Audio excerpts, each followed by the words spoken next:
Today we're going to dive deep into the realm of creativity and explore various ways to increase your inspiration in your crochet hobby or business. Hello friends! My name is Viloria-Miguel, owner and founder of Canada Bliss handmade crochet hats and accessories, and this is my channel, your best place for handmade knit and crochet business and creativity inspiration for handmakers just like you. Now, whether you're working on a new design, crocheting or knitting a new product, writing or painting, or making music, these tips are sure to ignite your creative spirit. But before we start, give a little tap on that subscribe button so you stay up to date on important advice and events. Then let's get started. The first step is to clear out your environment when you feel that you don't have that creative flow going. Whether it's your workspace or your head space, you want to make room so that you have space for creativity and for new thoughts and ideas to emerge and to have the space to explore them without being cluttered. The next thing you want to do is cultivate the right environment. Create some sort of dedicated workspace, like a specific area in your house or your apartment where you can focus solely on your craft, free from distractions. Now, it doesn't have to be a huge place. It could be just a table or a desk. Perhaps some of you are fortunate enough to craft out a whole room, but convert that little space into a place where you can explore all your creativity, where you can try new ideas. The next thing you can try is surrounding yourself with inspiration. Once you have an area where you can trust that you can just dive into your creative thoughts, fill your workspace with things that inspire you, such as artwork, pictures, magazine articles, patterns that you want to try. Some people work really well creating vision boards for themselves. These images can represent your creative goals. The next thing you could do is declutter your surroundings. A clutter-free environment can help clear your mind and allow for creativity to flow. For example, you can organize your supplies and tidy up your craft area before diving into your craft. The next thing you could do is experiment with different lighting in your workspace.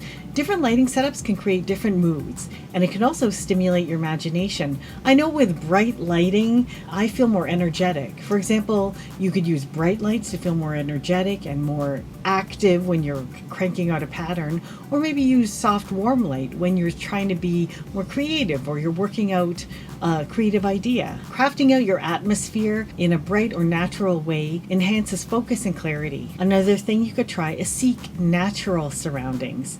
For me, spending time outside can rejuvenate my creative spirit and create a whole fresh inspiration for myself. Sometimes I like to take walks near nearby parks or set up an outdoor workspace when weather is permitting, like on a picnic table. Working outside, or at least being outside to clear your mind, can have immense changes on your creative spirit. Another thing you can do is embrace curiosity. Cultivate curiosity and explore ideas and perspectives, like read books. Try new books, read magazines, or pour through pictures of old crochet or craft magazines. Bring back some things that were retro, put a modern feel to them. Watch documentaries or period films. Sometimes there's so much inspiration when you watch period films, like 18th century videos and storylines. Go to museums and check out paintings.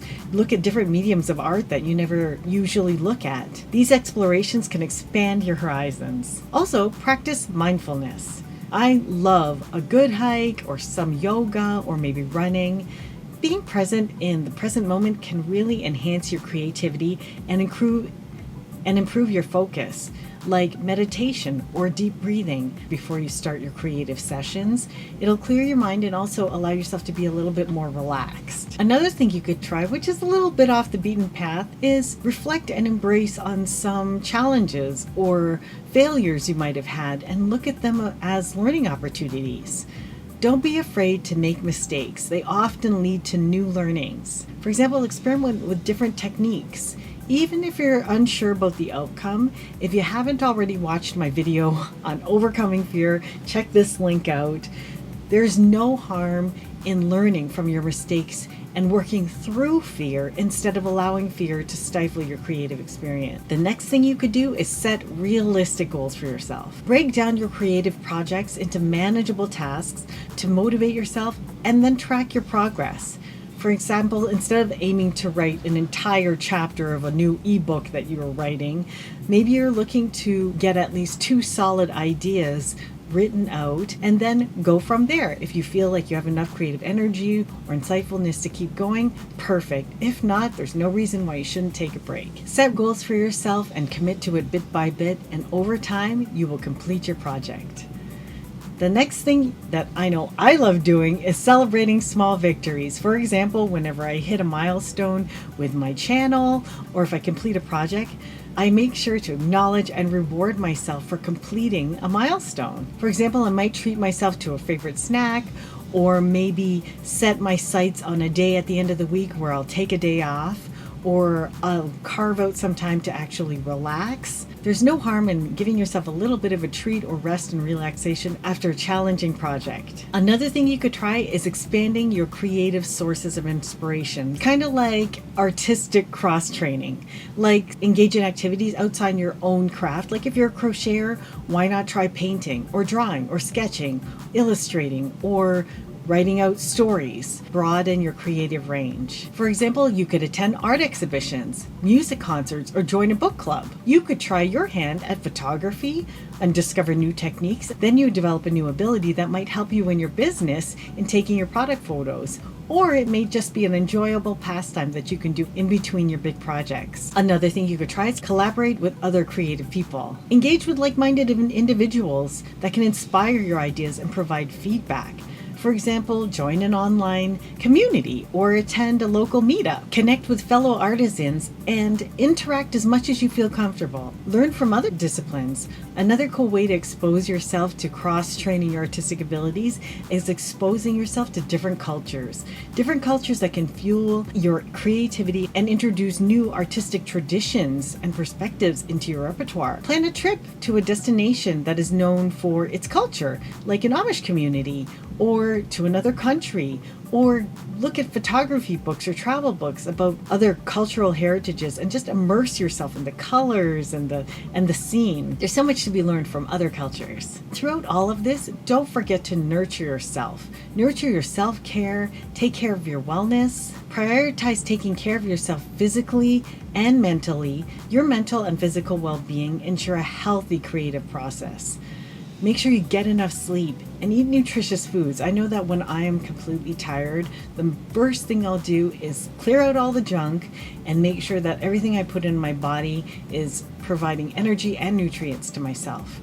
So I eat nutritious meals and consider exercising regularly. This doesn't mean like killing it at the gym or anything like that, but even just introducing a brisk walk or stretch for at least 20 minutes every single day.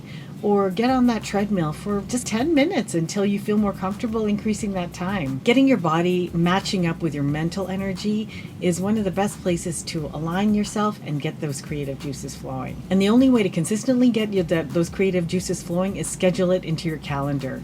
When you plan to work out, make sure you guard that time. Set your alarm and show up for yourself. If there was an important person that you had an appointment with, you know that you show up. So now consider yourself the most important person and show up for yourself so that you can take care of yourself as well. Now find your creative rhythm, identify the time of day when you'll feel most energized, and create. For example, if you're a morning person, allocate your most productive hours for those times of the day where you know that you have the most energy. Personally, I am very productive between the hours of about 9:30 till about noon. And then I have lunch, and then from there, the early afternoon is okay, but it often tapers off.